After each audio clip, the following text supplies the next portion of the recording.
কো-আর্টিস্ট হিসেবে কোন ফিমেল অ্যাক্ট্রেসকে পাশে যাচ্ছ?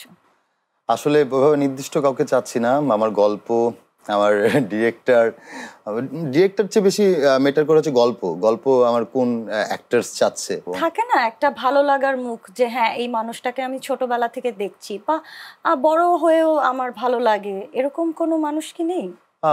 এরকম যারা আছে তারা আসলে ছোটবেলা থেকে যাদের ভালো লাগছে তারা তখন অনেক সিনিয়র হয়ে গেছে। তো যেমন কালকে আমি আমার পছন্দের একজন অ্যাক্টার্সের সাথে কাজ করছি, দিলারা জামান। উনি অনেক সিনিয়র, সো ওনার সাথে কাজ করছি। আর কো-আর্টিস্টের ব্যাপারটা হচ্ছে যে মানে আমার প্রোটাগনিস্ট যে মানে নায়িকা যে হবে ওটা হচ্ছে গল্পে যাকে ডিমান্ড করে। পছন্দের তালিকায় আমরা বাংলাদেশের কোনো নায়িকাকে কি ফেলতেই পারছি না? হ্যাঁ, ভালো লাগে। সুন্দরী পরিমণি আছে একজন, ভালো লাগে।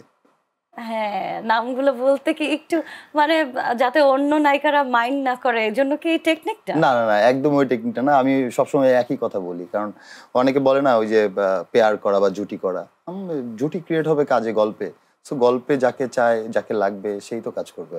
তোমার যদি একটা ভালো গুণ আর একটা খারাপ গুণ জানতে চাই, কি বলবে?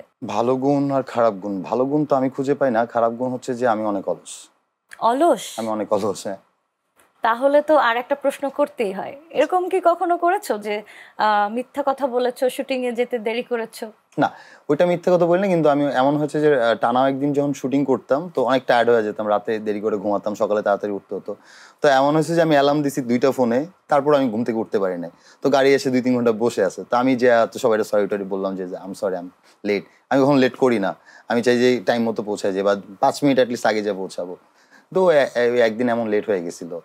তোমার তো অনেকগুলো কাজ করা হয়েছে, তার মধ্যে তোমার সব থেকে পছন্দের কাজ কোনটা? রিসেন্টলি একটা নাটক ইউটিউবে আছে, স্মৃতিস্মারক।